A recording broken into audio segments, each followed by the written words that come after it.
All right. Hello, friends. Thank you so much for coming to this month's office hours Q&A. And as you know today, our main topic is networking for neurodivergent professionals. And if you guys are neurodivergent, you probably know the stress, the terror, the anxiety that comes with networking. All of us have different are at different levels of, comfort when it comes to networking and all of this kind of stuff. So today we're hoping to answer some of your questions, whether it is pre-submitted or you drop them in the chat later on in the session. But before we get started, I'd like to just introduce myself in case you don't know me. My name is Veronica Yao, and I am the career coach behind Atypical Careers. I do specialize in helping neurodivergent professionals build sustainable work lives, which, as we all know, is easier said than done, especially in a world that wasn't designed for us, that wasn't designed to, help us succeed to our full potential. So we have to learn how to navigate these things ourselves, and networking is no exception. I'm very excited to be talking about this with Ashley today. As you all may know, Ashley Cross is a career counselor and educator at Across Careers, and I'll let her introduce herself. Why don't you take it away there, Ashley? Yeah, so hi everybody, my name's Ashley. I also go by Ash. I use they, them, and she, her pronouns. And I'm a career coach. I've been working as a coach since 2013. And so I work with LGBT, neurodivergent, and invisible disabilities, specifically on career pivot planning. So if somebody's planning on doing a career change, really it requires a lot of effort. And so my job is to help simplify that process and really walk people through step by step how to navigate rebranding, researching a career, identifying what career even fits their needs, and then building their network and building their skill set within that new field. So that's kind of my specialty. And so I'm super excited to be here and to nerd out over networking. Networking is a mixed bag, so I'm glad we're going to be talking about a bunch of different styles because not everyone wants to go to one giant networking event. That honestly sounds exhausting, even me. And I'm an extrovert. Absolutely. Now, we are going to get to our questions very soon. We do have a bunch of pre-submitted questions, but if you have a specific question that you would like us to address, please drop it into the comments, and I will do my best to see if we have some time to answer those as well. But, as we all know, networking is something that almost every career professional will tell you it's the only way to get jobs these days. It's so hard. The competition is so tough out there. And so people often say that, and it strikes fear into our hearts because that is essentially when we think of a networking event, we think of crowds, we think of strangers, we think of social dynamics, which are all things that, a lot of us probably struggle with to different degrees. And so I want to really, during this session, validate what you're experiencing because you're not the only one, not by a long shot. And, hopefully today we'll be able to give you some tangible, actionable, advice so that you can move forward in your job hunt or in your professional development with a little bit more confidence. Anything else you would add to that, Ash, before we get started? No, we can dive on in. Yeah, let's do it. So let's start with the first question here. So the question says, everyone tells me networking is the only way to get a job these days, but I struggle so much with socializing and I never come off as professional since I always seem to say the wrong thing. Is there any way I can still get a job? So this is highly relatable. Ash, why don't you give it a first shot? What do you think? Yeah, so networking is not the only way of getting a job. You can, that first and foremost.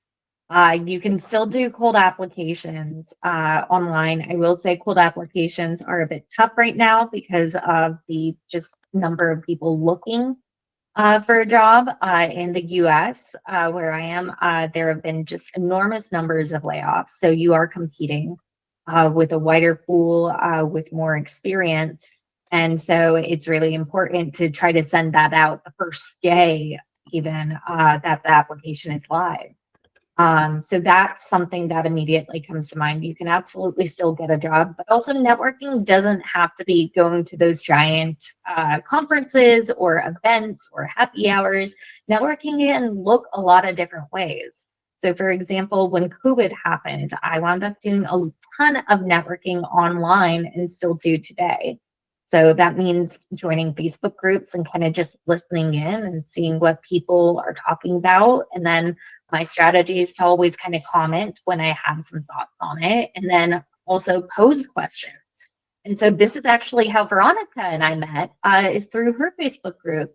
And so I saw what her colleagues were posting and what she was posting. And then I reached out and said, hey, if there's any way I can help, or I'd love to get on a call and just learn more about you so I can send people your way. That is a type of network. So there's lots of different forms. Whenever I think of networking, I also think, how can I connect somebody with someone else I know, or how can I connect someone with a resource that exists that they may or may not know about? So flipping that script and making it more about how you can help somebody, for me, that has also been really, really useful. And then I don't have to worry so much about what to say. I get to rely more on my active listening skills. Yes, I fully agree with that. And the only thing I'm going to add on to this is because the thing that caught me about this particular question is about never coming off as professional, as if there is only one way to be professional. And that is really what society kind of tells us. There's only one way to be professional. There's a set of rules that you need to follow. No one tells us what those rules are, but we're still expected to follow it. And I want to kind of challenge that idea and say that, and I want you to kind of think about, what does being professional mean to you? And so it's all about trying to, like, it's not about whether it's right or wrong, whether you are professional or not professional. It's more about, are you meeting the expectations of the person that you are interacting with? And, being professional with a coworker or a colleague might look different than being professional with a manager or an executive, or a client or a stakeholder or something like that. And so the rules change for all of those. So I would definitely recommend, if you have access to speaking to a coach or a counselor or something, working that out and figuring out, what are those expectations that you are trying to meet, and how can you work that into your favor? So that is the one thing that I would add on to that. Anything else, Ash, before we move on? I'm so glad you brought that up, because that socializing piece too, I want to kind of touch on that. So I want to reassure you that networking is awkward for everybody. Even neurotypicals struggle with it. And so everybody's trying to mask when they're networking. If you go to a networking event, you can look around, and the more you eavesdrop on conversations, or the more you notice body language, you notice everyone's kind of uncomfortable until they get the hang of things. And so what can be really useful for neurodivergent folks is asking directly, hey, do you mind if I join you? Or I noticed that they talked about this. What do you think about that? Or if you need to excuse yourself, even saying, thank you so much. I'm going to let you go talk to some other people, or I'm going to go talk to some other people. That is perfectly okay.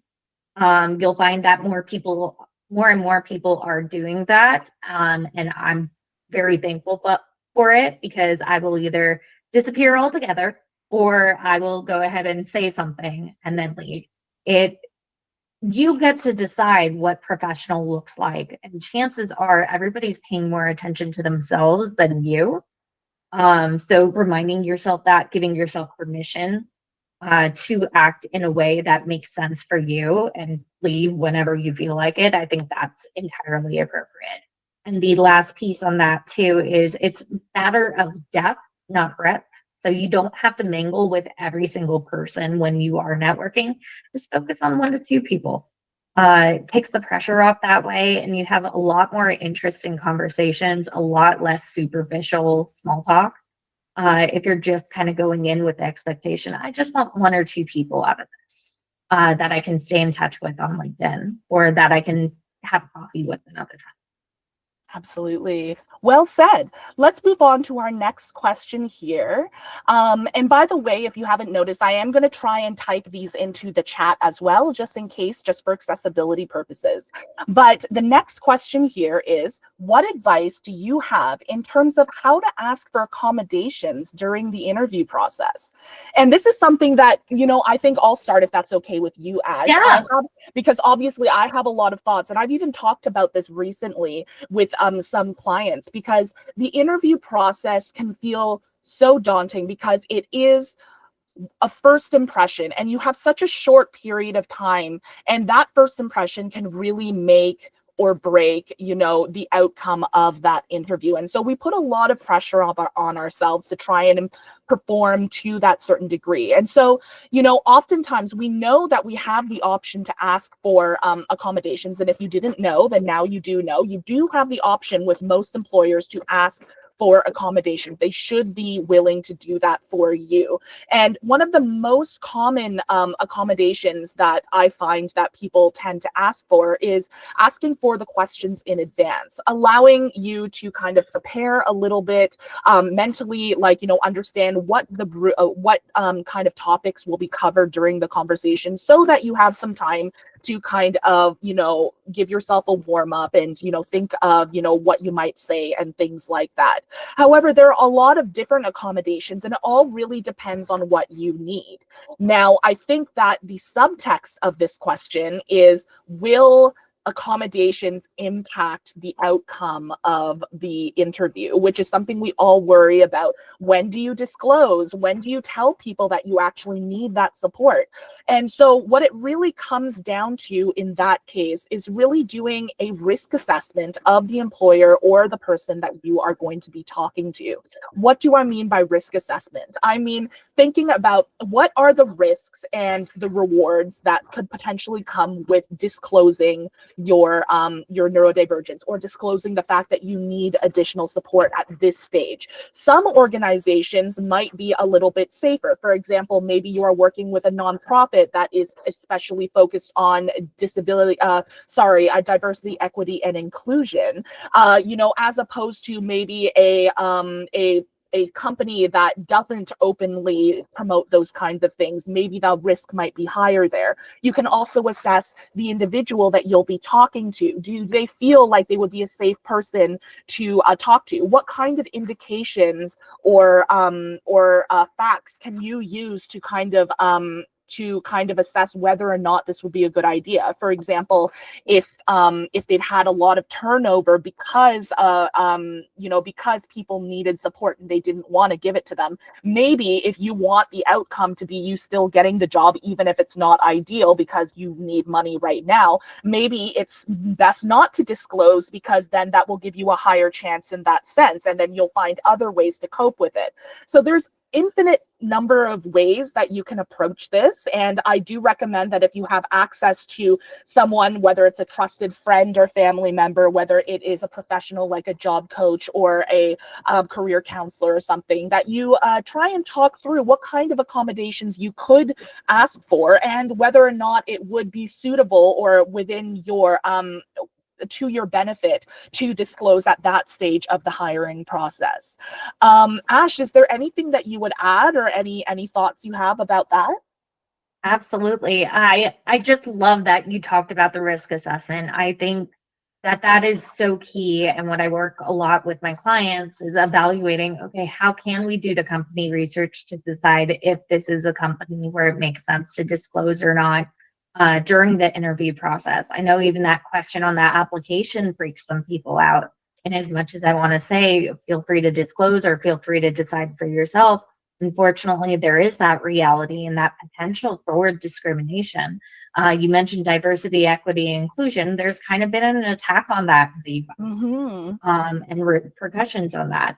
That said, even companies that have rescinded their DEI policies are still making efforts to share questions in advance or to be able to make their candidates more comfortable. So it really is a matter of doing a bit more research. I also do believe that it boils down to who you're talking to. So even within a neuro-inclusive company, you can still have departments or recruiters or hiring managers who are just not a good fit. And so what I work with my clients on is in the interviewing stage, how can you interview them to assess for safety, neuro inclusion, sustainability, and making sure that you are going to be professionally supported. And sometimes it's going to be easier to ask for accommodations after the interview process, after you say yes to the offer. Because then in the US, usually you're protected. They can't fire you because of a disability. Now, that being said, please fact check anything I'm saying about the US. It changes day to day. And it's really hard to keep track of. And there have been some changes when it comes to disability legislation. So kind of keep that in mind. And I do keep bringing that up just because also every country is different, right? Absolutely. Yeah. So I would say, just in summation, definitely check the wherever you are from, because I know that the people in this call are probably from around the world. Check what your local laws are, like, what the policies are in where you live, and how it applies to the world of work there. And just be prepared. Knowledge is power, and I assume that you would agree with that, or else you wouldn't be here. You wouldn't be here looking for information and advice about this kind of stuff. So that's fantastic. Let's move on to the next question, which is, oh yes. Just to interject there, that's also why networking can be really helpful. Is talking with somebody who works there, even if they're not on the team, to learn more about the company culture and to learn more about the hierarchy or the social norms. So for example, you don't want to necessarily go in a full-on business suit if you're going to a tech company in California that is super laid back. So learning those cultural norms that are not always articulated or easily to find, networking can be useful for that too. Absolutely. And I'm glad you tied it into the networking theme, because, that one was a little off, but honestly, everything is interconnected. Everything kind of influences one another. So yeah, that's fantastic. I'm going to mention the next question here. The question is, I always seem to say the wrong thing when talking to people at work. How do I know what the right thing to say is? Is it possible to learn this? And yeah, I'd love your initial thoughts, Ash. What do you take from this? Small talk sucks, first and foremost. Hate superficial talk. The only way to get better at it is to practice. So I practice with strangers and force myself to ask about the weather or traffic or how tight the corners in the supermarket are. So I almost run into people, and then I complain about that and we both laugh and walk off. So small talk like that, finding some common themes that everybody can relate to. So sometimes it's sports. Like I said, weather and traffic tend to be really good ones. Sometimes it can be based off of a meeting you just went to, or based off of a book you read, or hey, what's one thing going right in your day? I know that sounds really random and really weird, and it's totally okay for it to be that way. One thing when it comes to coworkers is I've even disclosed this to coworkers while I do it too. I take out my phone in the notes app and I write down things. Like, I am horrible at remembering spouse names, children names, animal names, like anything like that, or even sometimes being able to tell my coworkers apart. I have to write glasses and brown hair sometimes, or is in the blue suite, something as a cue so I can resume a conversation around them in the future. So especially paying attention, like I said, those active listening skills, I think as somebody who's neurodivergent, that's just the way I approach things, is I listen and then I ask follow-up questions about their interests, or write them down for future reference. For sure. I think the only thing I would add to that is, just in general, what I've kind of noticed when it comes to communication with other humans in general, and I find that this is a pretty common thing, is that people like to feel safe and unthreatened. People like to feel important or valued. People like to feel like what they have to say is important. So those kinds of rules are things that I always keep in the back of my mind.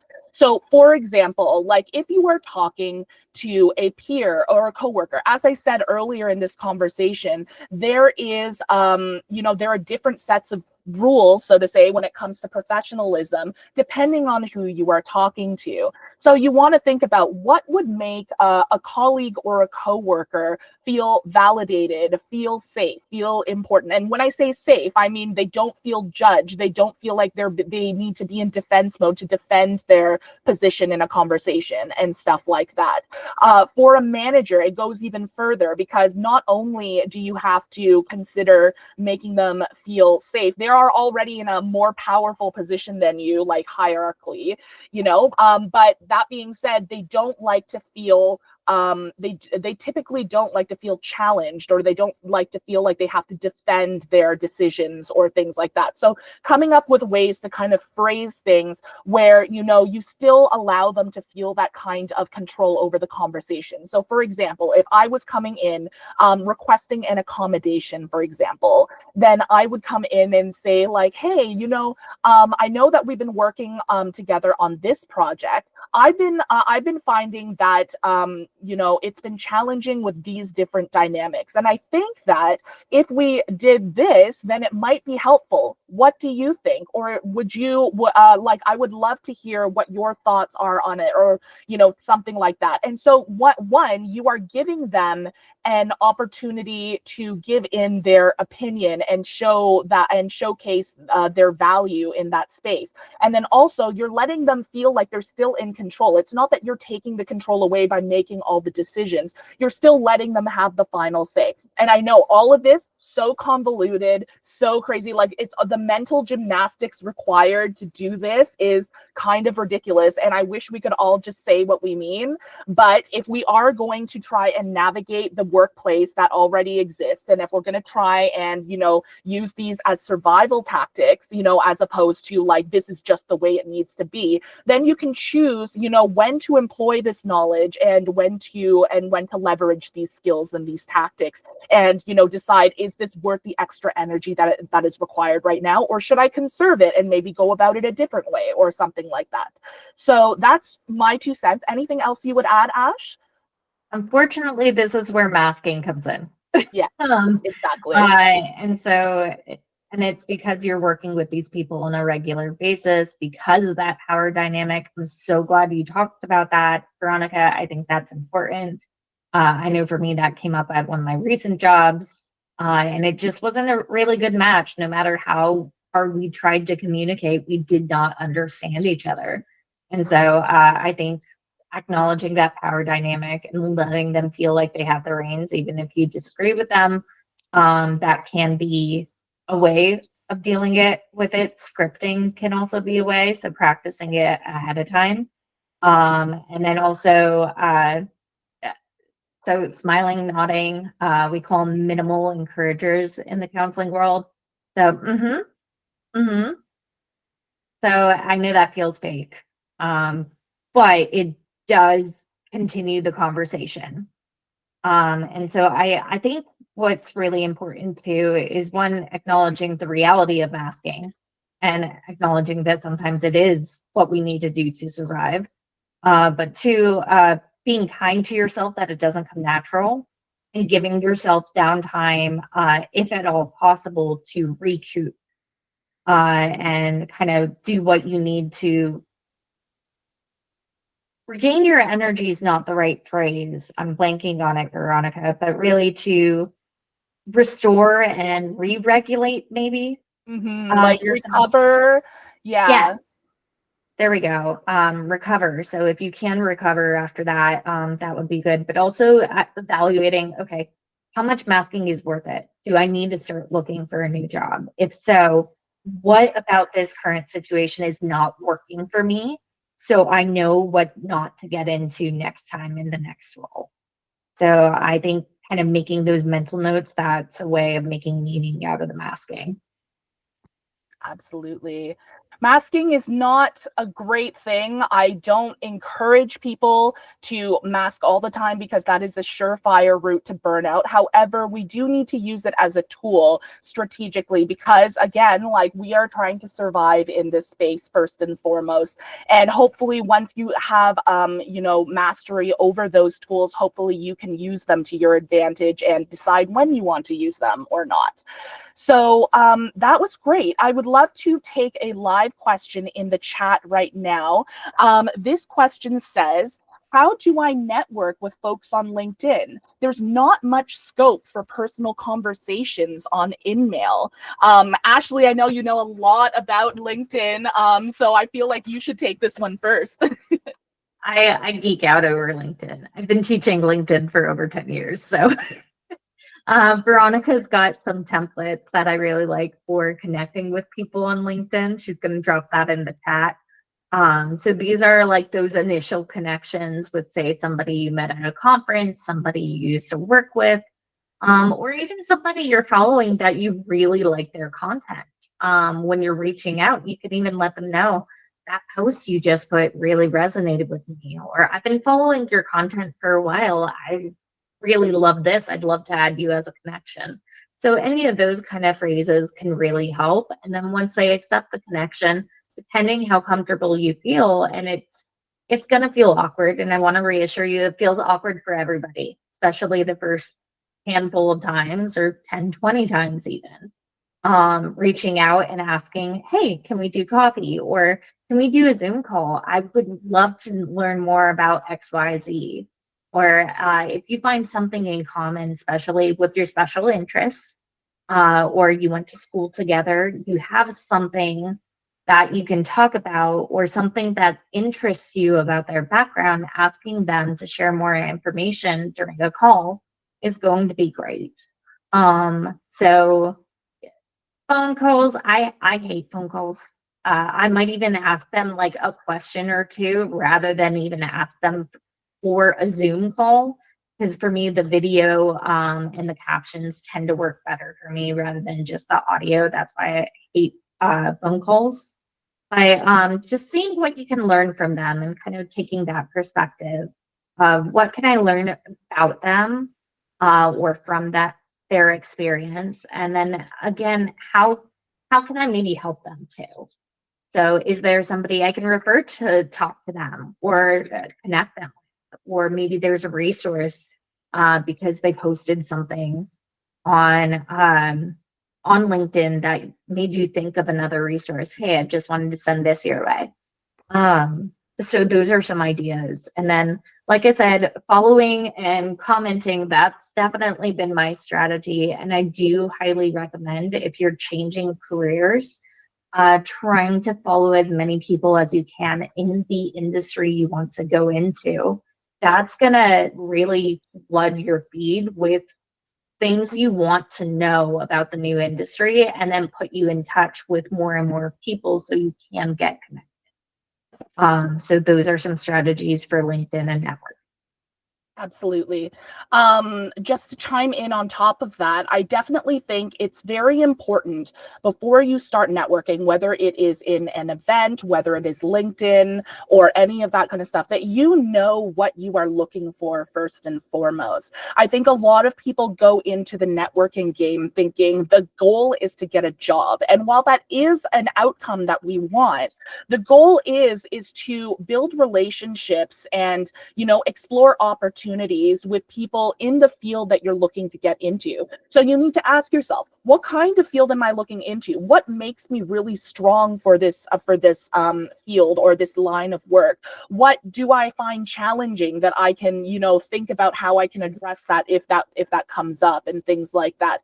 And so the more clear you are on your direction and what your goals are, the easier it will be for the person you're talking to be able to envision what you would be like if you would be able to fit any opportunities that they have, or if they think that they would be, if you have really good chemistry with them, and maybe in the future they can call on you once an opportunity comes up or something. It's all about planting the seed and then trying to kind of cultivate it over time, which is easier said than done. Absolutely. Like the authenticity piece, I personally, I hate to say it, but like LinkedIn has been something that I've tried for years to get into, and it has felt very challenging because it doesn't always feel authentic to people like us who value authenticity. Like somebody could be writing a post and being like, my wife got hit by a car last week. Here are 5 things I learned about leadership. And it just doesn't seem real,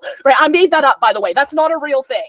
Okay. I was just being dramatic for it. But no, but that's accurate. I've seen posts like that, and it's very off the wall.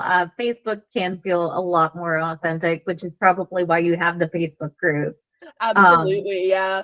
That's not to say LinkedIn isn't a valuable place. If the people who you want to talk with are mainly on LinkedIn, then that is probably a place you should go, right? You know, so you want to be in the places where you, the people who you want to talk to are there. In order to do that, you need to know who you want to talk to. You need to know who the people are that would be able to unlock these opportunities for you. So definitely, you know, give it a lot of thought and make sure that you're networking with intention rather than just jumping on the first opportunity that pops up, because you know you want it to make sure that it's aligned with your goals and your professional development.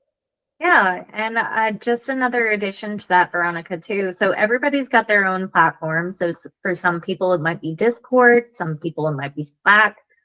For me, it's LinkedIn. For you, it's Facebook. Could be TikTok, X, what have you.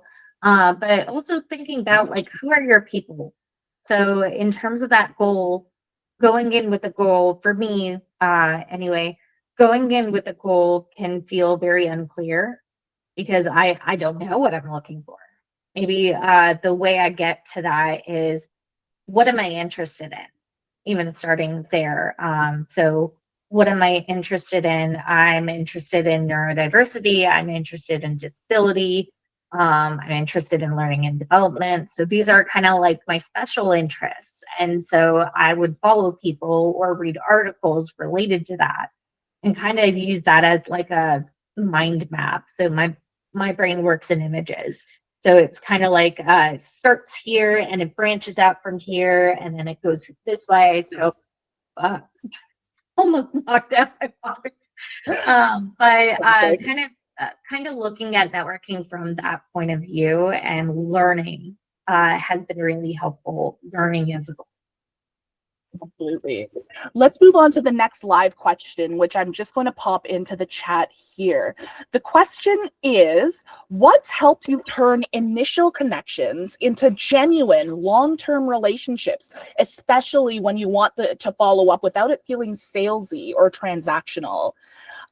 If you don't mind, I'll take this one first because I actually have some stuff popping into my head right now, because when I, you know, obviously I have done networking and I have felt that, but I think that I really finally decoded, you know, what about it made me feel really icky when I was networking, when I got into my business, my career coaching business, and I realized I have to do sales.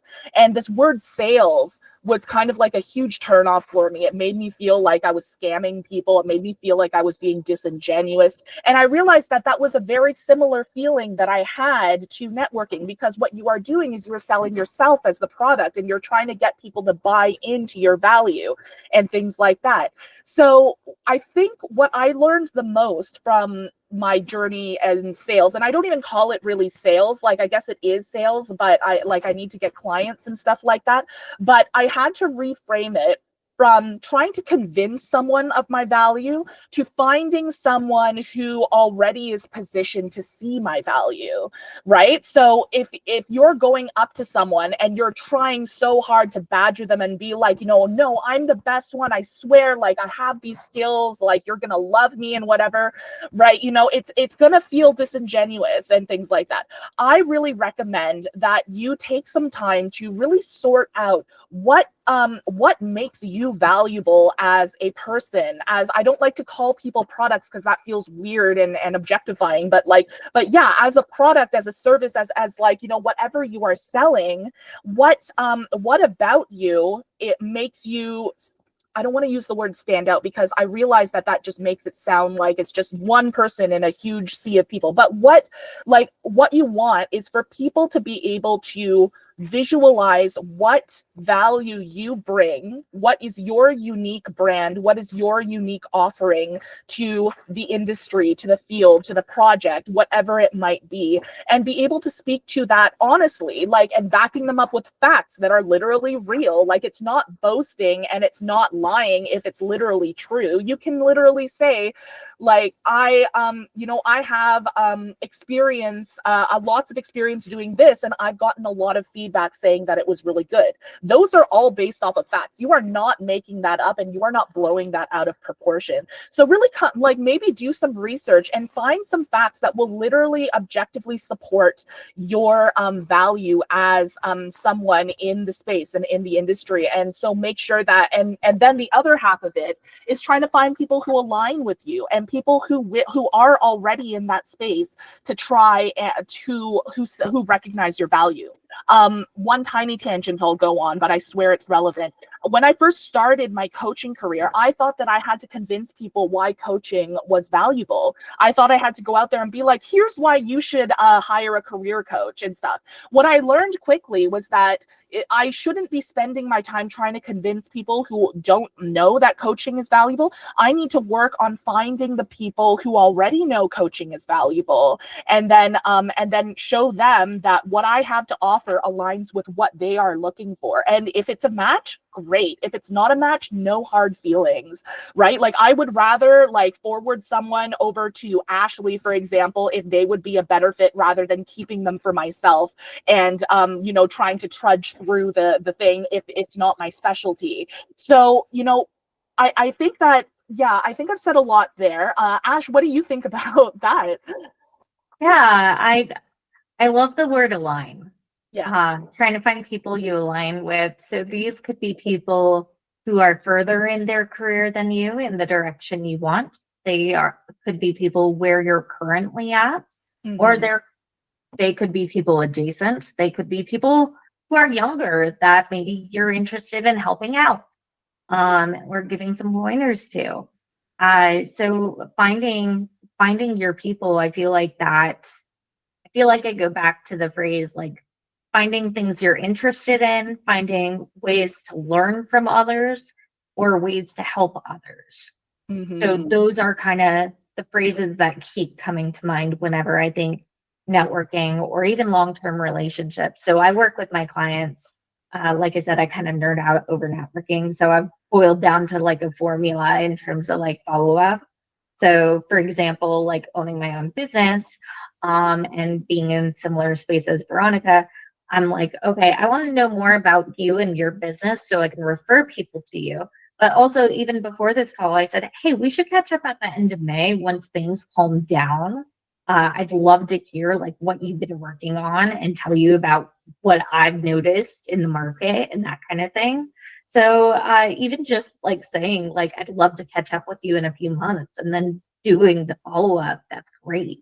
I also want to normalize how neurotypicals will say, oh yeah, we should totally catch up, and then never contact you again. So it can't come on you to be the follow-up person, but after you follow up once or twice, feel free to let it go and kind of give them some room.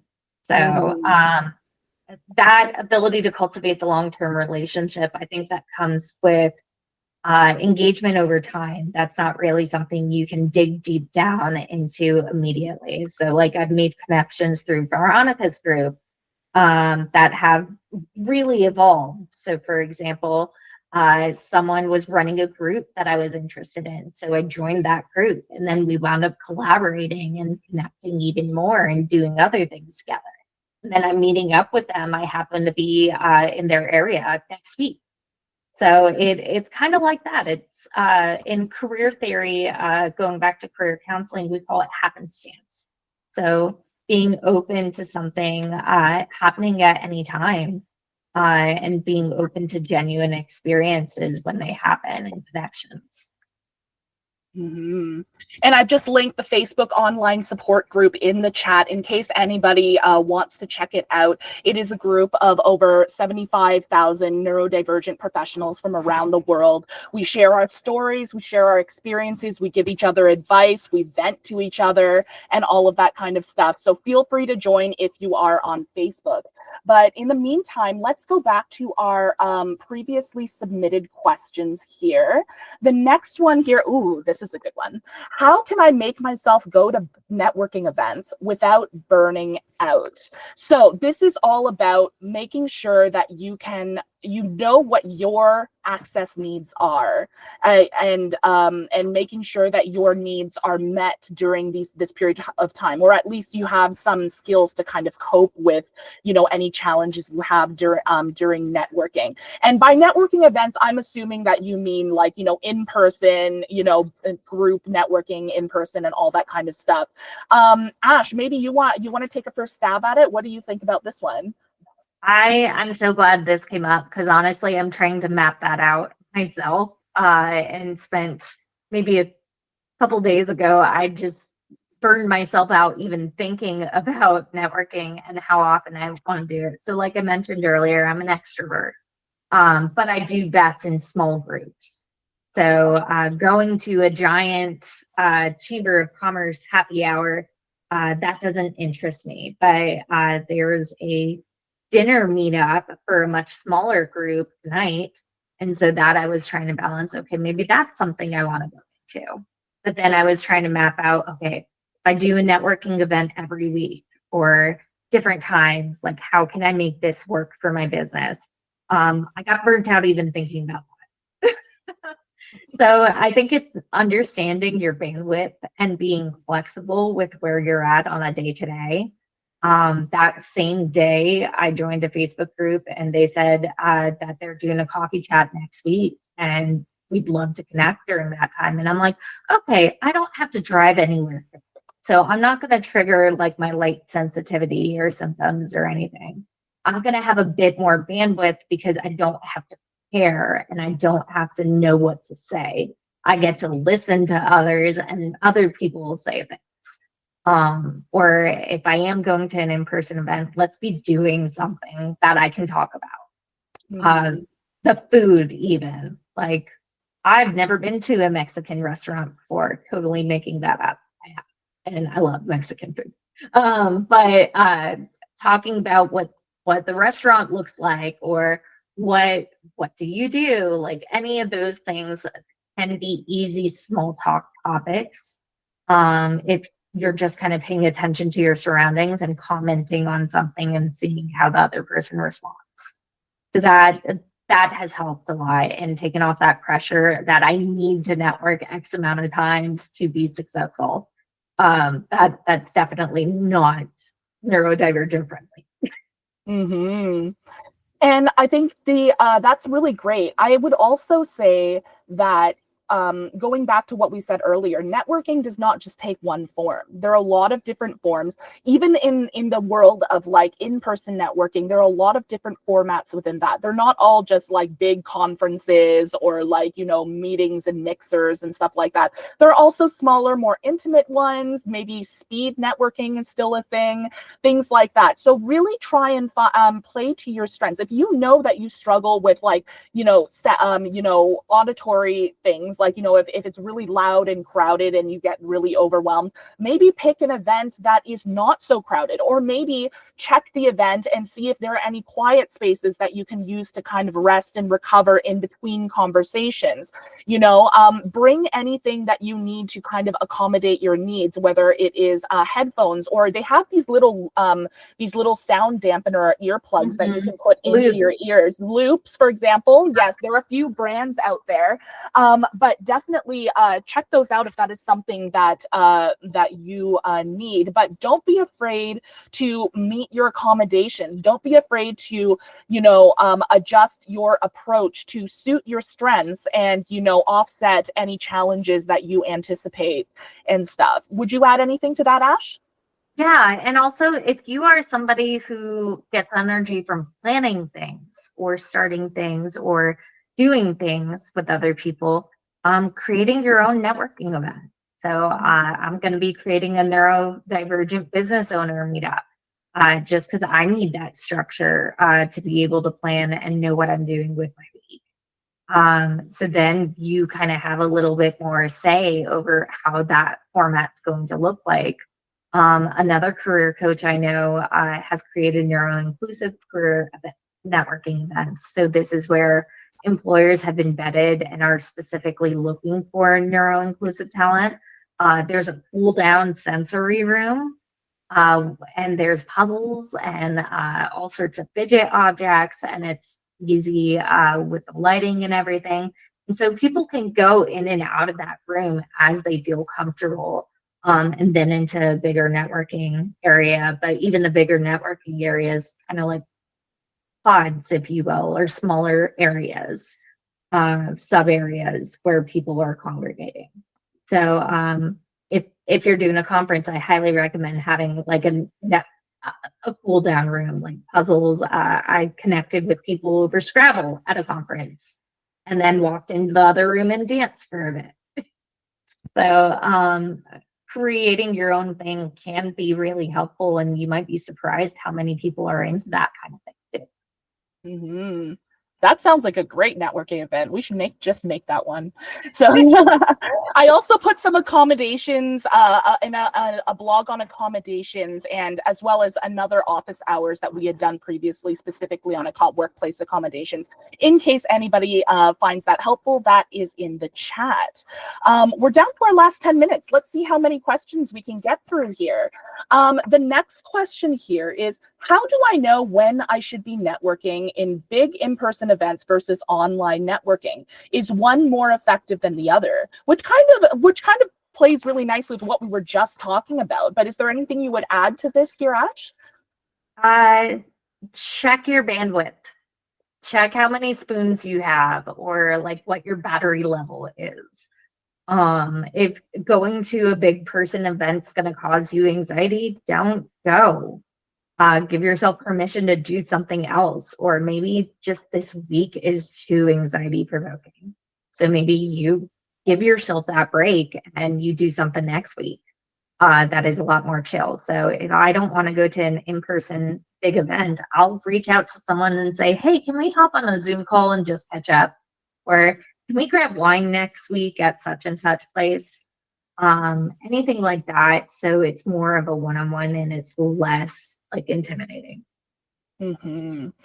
I'd also say that no matter what kind of networking you're doing, whether it is big in-person events, whether it is online networking, it really kind of comes down to what your strategy is, because a lot of the networking advice kind of just hinges on the assumption that we all have unlimited energy. We can talk to as many people as possible and stuff like that. When really, especially for neurodivergent people, especially for people with disabilities and stuff, we have limited amounts of energy. We need to ration it. We need to be very smart about how we spend those units of energy. So it really, so if you are going to a big networking event, if that is in your wheelhouse and you feel like you can do it, make sure that you're being strategic about about how you're approaching it, so that you're not just burning yourself out completely and you're completely dead after the entire day. You know, maybe plan breaks in between sessions. Maybe focus on talking in small groups or one-on-one with people, as opposed to like getting into a giant conversation and feeling like you get lost a little bit. If there are specific people who you want to talk to, come with a plan so that you don't have to waste so much mental energy worrying about how the conversation's going to go. And now, that being said, there's the flip side of that, where you could just worry about the conversation over and over and over again. But it's important to know yourself and find whatever works best for you. The same thing is with online networking. Spamming people's inbox inboxes is not going to work. For the first thing, LinkedIn Mail only lets you send a certain number of messages, so that's not going to work. But on top of that, if you're going to send someone a message, don't just send them a generic message. You're going to want to make that shot count. So you're going to want to think very strategically about what you're going to say. What kind of things can you highlight that you have in common with this person? What kind of things that can you highlight that would be of interest to this person, that would spark them and be like, oh, that's really interesting, or wow, like I think that would be really cool to like talk to this person or something like that. And so I guess it again, like all these questions really kind of come down to knowing yourself and being strategic about how you put yourself out there. So yeah, that's my 2 cents. Anything else you'd add before we move on? I'd say 80% of my networking is online networking. Just for reference. So while I am an extrovert, talking to people includes social media. Oh my gosh. Sorry. But talking to people includes social media, and a lot of it is, again, listening and commenting. But if I can send 1 to 2 messages really resonating with people, that's a win. And that's enough. Sure. You do that maybe once a day or once a couple times a week, and there you go.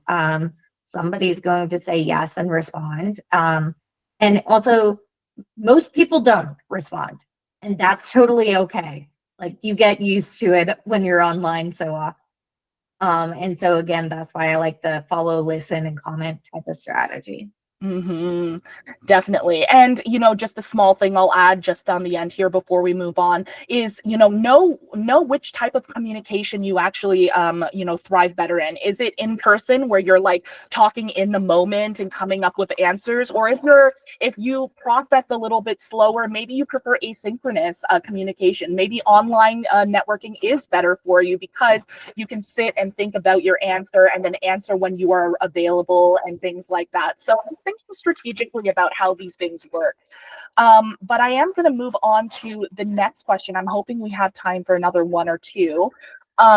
This one here says, I get so intimidated when talking to recruiters and managers because of trauma from my past jobs. Relatable. I stumble over my words and I struggle to make my thoughts coherent, which makes them not take me seriously. What can I do to improve? Ash, do you have any thoughts to start off? So many thoughts. When the word trauma stuck out to me, so definitely consider working on that with maybe a therapist or support group or counselor.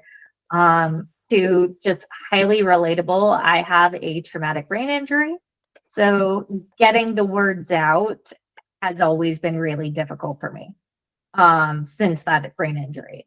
So I think part of it is being comfortable with yourself. And when you're talking to recruiters, ideally practice, but not like so much it's scripting word for word. Recognize that they're interested in you, and they're interested in the value of you, or they want to be talking to you.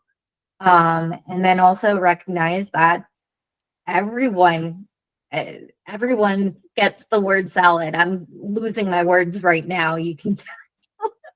And that's totally okay. You can start a sentence over or be like, let me try that again. Try to make a joke out of it. And that, even not being able to come up with the words now, you guys still trust me. I still know what I'm talking about.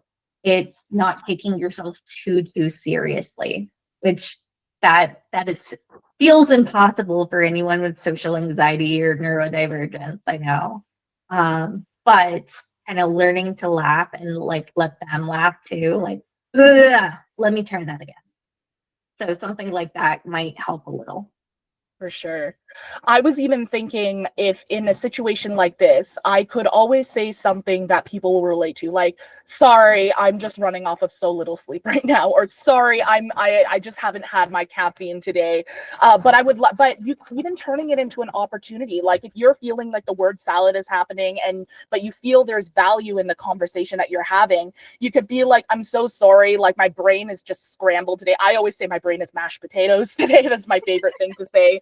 And then I'll say, like, but I'd love to continue the conversation with you, like, when I'm in a better state of mind, like, would you have time to follow up for a conversation? Would you like to swap emails or LinkedIn connections or something like that? So turn that challenge into an opportunity. What do you think, Ash? I love that so much. And I've even had to end some client calls and be like, okay, we've gone over a lot and my brain's not working anymore. So let's revisit this next week, or let's do a follow-up another time. That's completely okay. Absolutely. I think we're just at the end of our time here, so I want to make sure that we close out properly here. I just wanted to mention Ash again. Ash is fantastic at what they do. They're offering something here that I will let them tell you a little bit more about. Ash, do you want to talk about this slide here? Yeah, so I do resume, LinkedIn video reviews. So if you are not somebody who wants to really meet with someone and talk about your qualifications, it can be totally asynchronous. And so basically, I'll take a look at your resume, your LinkedIn, what kind of roles you're looking at, and give you step-by-step feedback on what to improve. I'm not going to make the revisions or rewrite it because that's not the best use of my energy, and that can get a little rough. So if you are interested in this, definitely check my website. You guys have $70 off, so it's a lot more affordable for a video resume LinkedIn review. And again, that's focused on actionable suggestions that you can implement very quickly.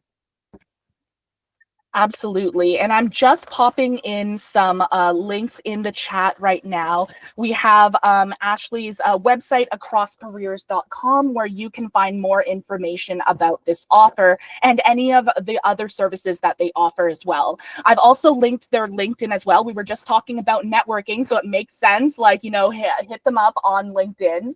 And yeah, the other thing I wanted to mention is, of course, I want to talk about me now because, so yeah, as you know, I'm a career coach for neurodivergent professionals. I really focus on building a sustainable work life and breaking free of burnout. And so I do take exploratory calls, so feel free to go to my website and check out, the options that we have there, and we can get connected if you want to chat some more. And I'll just drop my website in the chat here.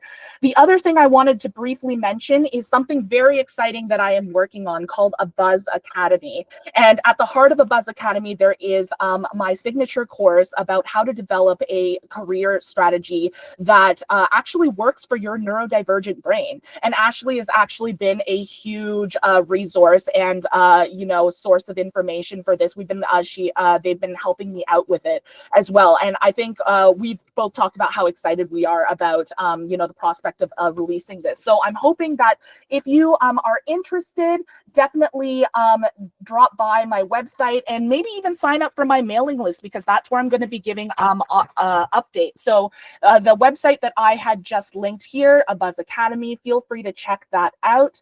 Otherwise, we're at the end of our oh wait, one more thing, the Facebook group, which I had linked earlier, definitely check that out as well if you are on Facebook and you want to meet and mingle with other neurodivergent professionals around the world and ask questions, get resources, all that kind of stuff.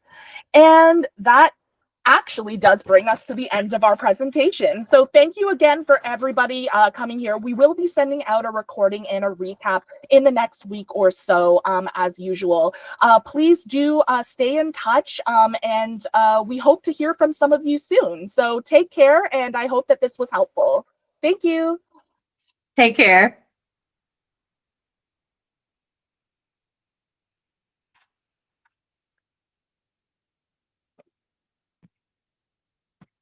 I think you're still recording. I am. Just give me a moment here. I was just, okay.